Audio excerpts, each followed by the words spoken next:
لوگ گانے بجانے والوں کی عزت کریں گے جی، وہ جن کو کل تک لوگ بے حیا کہتے تھے اب ان کو ستارے کہنا شروع کر دیا ہے، معاذ اللہ کیا بن گئے ہیں ستارے، اور وہ اخبار میں خبر دیتے کہتے ہیں فضل ہے اللہ کا، معاذ اللہ ثم معاذ اللہ، ان کی عزت ہونے لگی ہے، ان کو تو اب قیادتیں ملنے لگی ہیں۔ پھر فرمایا لوگ ظلم کر کے فخر کریں گے، ظلم کر کے فخر سے بتائیں گے میں نے اتنے ظلم کیے، اتنے پاپ کیے۔ یہ میں بڑی سادگی سے دھیمے دھیمے لہجے میں آپ کو باتیں سنا رہا ہوں۔ میرے نبی پاک نے فرمایا انصاف بکا کرے گا، انصاف، فرمایا محافظوں کی کثرت ہوگی لیکن حفاظت کرنے والا کوئی بھی نہیں ہوگا۔ محافظوں کی سونا جنگل رات اندھیری چھائی بدلی کالی ہے، سونے والوں جاگتے رہنا، چوروں کی آپ یقین کریں جتنا ان سے ڈر لگتا ہے اتنا ان سے بھی ڈر لگتا ہے، جتنا ان سے اتنا ہی ایسی ایسی جگہوں پہ ناکے لگ گئے ہیں جہاں توکی کوئی نہیں بنتا۔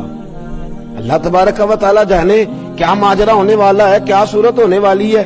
تگڑا بندہ تو قابو آتا کوئی نہیں، اور شریف آدمی بیچارہ سڑک پہ کھڑا ہو کے امتحان ہی دیتا رہتا ہے، وہ امتحان ہی دیتا رہتا ہے، گھنٹوں اس بیچارے کی تلاشی ہوتی ہے 36 جگہوں پہ، آپ یہ دکھائیں، آپ وہ دکھائیں، آپ ایسا کریں، آپ ویسا کریں، فلاں کریں، یہ کریں، وہ کریں، حد کر دیتے۔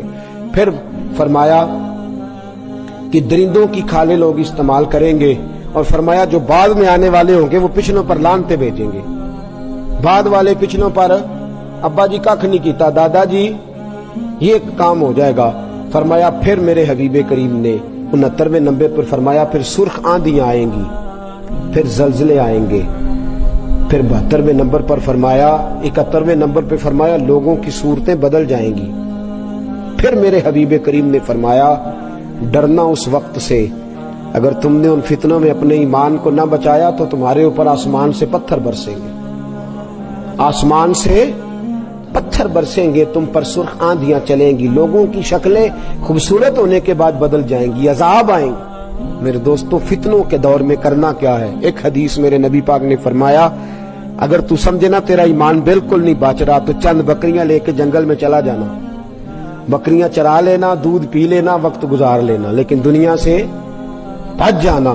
پھر میرے حبیب کریم علیہ السلام نے فرمایا اگر فتنوں کا دور آ جائے تو جو چل رہا ہو وہ کھڑا ہو جائے اور جو کھڑا ہو وہ بیٹھ جائے۔ کیا مطلب؟ فرمایا جو فتنہ پرور لوگ ان کے قریب کبھی نہ جائے، ان کے پاس میں ادھر بھی ذرا 10 منٹ دے لوں، میں ذرا اس مولوی صاحب کی بات بھی سن لوں، میں ذرا ادھر بھی۔ حضرت سیدنا عمر فاروق رضی اللہ تعالیٰ عنہ تورات پڑھیں تو نبی پاک ناراض ہو جائیں، حضرت عمر تورات پڑھیں تو حضور ناراض ہو جائیں اور فرمایا کہ یہ تو کیا کر رہا ہے، اگر حضرت موسیٰ علیہ السلام حیات ظاہرہ میں ہوتے تو میری پیروی کرتے، اور یہاں آدمی ہر جگہ سے ہر آدمی کو اپنے موبائل میں رکھے ہوئے ہے، فتنہ تیرے دماغ میں اگ جائے گا۔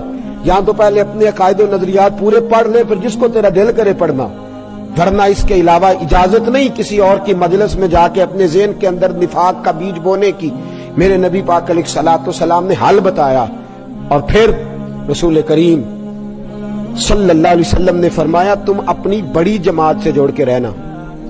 فتنوں کے دور میں کس جماعت سے جوڑ کے رہنا جی؟ اور فرمایا ان جماعت سے جننا جن میں بڑے لوگ ہوں، جن میں بولے تو صحیح یار تھک گئے آپ لوگ جی، کتنی پیاری آواز چل رہی ہے۔ کس جماعت میں رہنا ہے؟ جس میں جماعت بھی بڑی ہو، لوگ بھی۔ کسی کے پاس اگر داتا گنج بخش علی اجمیری ہیں تو ہمیں دکھائے، اگر کسی کے پاس خواجہ معین الدین اجمیری ہے تو ہمیں دکھائے، اگر کسی کے پاس حضرت شیخ الاسلام جیسی شخصیت ہے تو ہمیں دکھائے، اگر کسی کے پاس امیر ملت پیر جماعت علی شاہ محدث علی پوری جیسی شخصیت ہے تو ہمیں دکھائے، اگر کسی کے پاس میاں شیر محمد جیسا کوئی ہے تو ہمیں دکھائے، اور اگر کسی کے پاس بریلی کے امام جیسا کوئی ہے تو ہمیں دکھائے۔ وہ رضا کے نیزے کی مار ہے کہ عدو کے سینے میں غار ہے، کسے چارہ جوڑی کا وار ہے کہ یہ غار وار سے پار ہے۔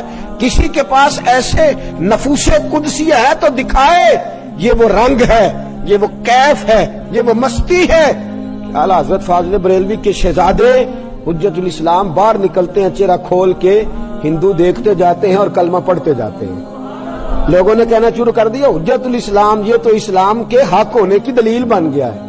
حجت الاسلام میرے دوستو ایسی شخصیات جن کے پاس ہندو کافر سکھ جوگی آ کے بیٹھے، اللہ کلمے کی توفیق عطا فرما دے۔ اتنے نفوس قدسیہ اگر کسی کے پاس ہیں تو وہ دکھائے، تو اگر کسی اور کے پاس نہیں تو جن کے پاس ہیں انہیں بھی پھر ان سے جڑا رہنا چاہیے، اسے بھی نئے نئے ذائقے چکھنے کی ضرورت ہے۔ داتا صاحب جایا کریں، جائیں گے کنج مال لین جاؤ گے، لاہور تاں جاؤ گے جی، کوئی کام پہ گا نہ، ایسے نہیں، ایز اے اسپیشل ٹائم نکال کے۔ اور مجھ سے پوچھو تو اس لیے جانا ہے کہ جناب آپ کی مہربانی، آپ آئے تو یہاں مذہب آیا، آپ آئے تو یہاں اسلام آیا، ٹائم نکال کے جائیں گے انشاءاللہ تعالی، جایا کریں۔ جائے داتا صاحب امام الاولیاء ہیں، غوث اعظم اور خواجہ معین الدین جیسے لوگ سلامی دیتے ہیں، ساڈے ذرا نیڑے نے نا، تے مکے والے جڑے نیڑے رہندے نے وہ میرے تھوڑے ہی کردے نے، وہ نے سویرے ٹر دو جانا ہے، تو داتا صاحب قریب ہیں تو ہم اتنا جاتے نہیں۔ تو میرے دوستوں ان فتنوں اور آخری بات سن لیں، فتنوں کے زمانے میں کرنا کیا ہے؟ سب نے اپنی اپنی باتیں کی، اپنی اپنی باتیں۔ ایک بزرگ بڑی خوب بات کی، کہنے لگے وہ کام کرنا جو اصحاب کہف نے کیا تھا۔ کیا کرنا؟ وہ اپنے لوگوں کو لے کے تو ایک کونے میں بیٹھ گئے تھے، فرمانے لگے اس کونے میں تو ان کے ساتھ تو بیٹھا ہوا کتا بھی بچ گیا تھا، تم بھی کسی ولی کے پاس جا کے بیٹھ جانا، تم بھی کسی اللہ والے کے پاس جا کے، یہ قرآن نے رنگ بیان کیا، کسی اللہ والے کے پاس بیٹھ جانا، اس کے پاس بیٹھو گے تمہارے عقیدے مضبوط ہوں گے، وہ تمہارے نظریات کی حفاظت کرے گا، اس کی مجلس تمہارے ذہن پر پہرا بٹھا دے گی، اندر تمہارے کسی بد مذہب کو، بد عقیدہ کو، گندگی کو آنے نہیں دے گا۔ کسی کے ساتھ جڑ جا، کسی کا ہو جا، کسی کے پاس بیٹھا کر، کسی کے۔ اقبال نے کیا خوب بات کی، کہنے لگا دور ہی نکتہ چی ہے، کہیں چھپ کے بیٹھ جا، جس دل میں تو مکی ہے وہیں چھپ کے بیٹھ جا۔ یہ دور نکتہ چی ہے، کہیں چھپ کے بیٹھ جا، جس دل میں تو مکی ہے وہیں چھپ کے بیٹھ جا۔ میرے دوستو اہل اللہ سے رابطہ رکھے، ان کے پاس بیٹھے، وہ اس دور کے فتنوں سے بچائیں گے، وہ باز رکھیں گے، وہ تمہارے عقیدوں کی، تمہارے ایمان کی۔ اب تو وہ بزرگ نہیں رہے، وہ والدین نہیں رہے جو بچے کو جھڑک سکے، خبردار دوسری طرف نہ جانا۔ اب تو ہر کوئی آزاد ہے، اپنی مرضی کرتا پھرتا ہے۔ میرے دوستو جڑ جائیں، اللہ والوں کے ساتھ جڑ جائیں، ان کی سنگت اختیار کریں۔ قرآن مجید نے جو حکم دیا ان کے ساتھ رہنے کا، تو اس کا مطلب یہ ہے کہ جو اللہ والوں کے ساتھ رہتا ہے بدبخت نہیں رہتا، نیک بخت ہو جاتا ہے۔ کسی کے پاس بیٹھے۔ مرشد کا معنی کیا ہوتا ہے؟ بیعت کا معنی حضرت رحمت اللہ علیہ نے فرمایا بک جانا، بک جانا۔ پھر جیسے وہ کہے تو پہلے تسلی کر، عقیدہ، نظریہ، سنت، شریعت تسلی کر، پھر تو جب اس کے ہاتھ بک گیا تو پھر اس کی مرضی کے مطابق وقت گزار، وہ تیرے نظریات کی حفاظت کر لے گا، وہ تیرے اوپر پہرے بٹھا دے گا، وہ تجھے فتنوں سے محفوظ کر لے گا، وہ تجھے ان آزمائشوں سے بچا لے گا۔ اور کتنے بڑے لوگ، امام فخر الدین رازی، امام صرف ہم نہیں پڑھتے، ساری پڑھتے ہیں امام صاحب کو، امام فخر الدین، تفسیر کبیر امام رازی رحمت اللہ لکھی، لیکن تفسیر کبیر لکھ کے بھی، وقت کے مفسر اعظم ہو کے بھی، انہوں نے بھی ضرورت محسوس کی تو حضرت نجم الدین کبریٰ کے مرید ہو گئے جا کے، حضرت نجم الدین کبریٰ کی بیعت کی، اور وقت وصال آیا، انتقال کا وقت آیا تو شیطان آ کے کھڑا ہو گیا۔ اور شیطان کا طریقہ ہے مرتے وقت بندے کو بے ایمان کرنے کی کوشش کرتا ہے۔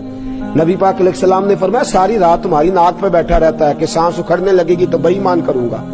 حضرت امام راضی فرماتے ہیں آ گیا اور آگے کہنے لگا بتا خدا ہے؟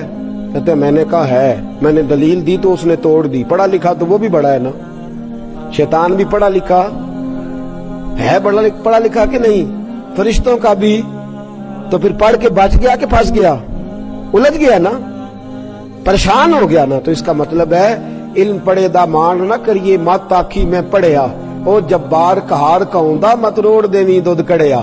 بچ اس بات سے، تو مت سمجھیں کہ وہ بڑا اسکالر ہے، بڑا اسکالر ہے، بڑا پینٹ کوٹ پہن کے تقریر کرتا ہے، لیکن شیر خدا علی المرتضیٰ کے صاحبزادوں کے خلاف وہ گفتگو کرتا ہے، اور جنتی جوانوں کے سردار کو جو بکواس کرے جنت میں جائے گا کیسے؟ بتائیں کیسے جائے گا؟ اس کی جدت دیکھی جائے یا رسول اللہ کی حدیث دیکھی جائے؟ تو بڑی جلدی نا، اب تو سب سے بڑا مولوی بھی وہ ہے جو ٹی وی پہ آتا ہے، چاہے 2 لاکھ روپے کے گھنٹے کا اپنے پلے سے دے کے ٹی وی پہ بیٹھا ہو۔ ہاں میں آپ کو بتاؤں گا، دلیل دوں گا کہ لوگ جیب سے پیسے دے کے جاتے ہیں، پروگرام نشر کراتے ہیں، تو یہ عجیب حال ہے، لوگ اسی کی بات مان لیتے ہیں، اسی کے طریقوں میں چلنا شروع کر دیتے ہیں. تو بھانت بھانت کی بولیاں ہیں، بھانت بھانت کی اپنی اپنی مرضی کے رنگ ہیں، اپنی اپنی مرضی کے لبادے. قرآن و سنت اپنے بزرگوں کے طریقوں کے مطابق وقت گزارے. امام راضی رحمت اللہ تعالی علیہ نے 300 دلیلیں دی خدا کے ہونے کی. کتنی؟ شیطان نے 300 کی 300 توڑ دی. فرماتے ہیں جب دلیلیں ختم ہو گئیں تو پھر مجھے دل کے فیض کی ضرورت درپیش ہوئی. پھر میں نے اپنے شیخ کی طرف توجہ کی. میں نے کہا سونے ہاتھ تو تیرے ہاتھ میں دیا ہے نا، ہاتھ تو تیرے ہاتھ میں دیا ہے، تو محافظ ہے میرے دین و ایمان کا، مہربانی فرما. حضرت نجم الدین کبرا اسی وقت سامنے جلوہ گر ہوئے اور فرمانے لگے راضی اس بے ایمان سے کہہ دے میرے نبی نے جس رب کو رب کہا ہے میں بغیر کسی دلیل کے ہی اسے خدا مانتا ہوں، میں بغیر کسی دلیل کے ہی اسے خدا مانتا ہوں، بغیر دلیل کے. تو امام راضی فرماتے تھے علم نے تو بظاہر ڈبو دیا تھا، یہ تو پیچھے پشت تھی، نسبت کا فیض تھا. جس نے مرتے مرتے بھی راضی کو بچا ہی لیا ہے، جس نے ڈوبتے ڈوبتے بھی راضی کو. میں نے دلیل وہ والی دی ہے جو سب کے ہاں قابل قبول ہے. میں نے صرف میں نے کسی اپنے بزرگ کی بات نہیں کی، جو دلیل سب کے ہاں قابل قبول ہے وہ دلیل پیش کی. میرے دوستو یہ بڑا ضروری امر ہے، بڑا ضروری کام ہے. یہ دور نکتہ چی ہے، کہیں چھپ کے بیٹھ جا، جس دل میں تو مکی ہے وہیں چھپ کے بیٹھ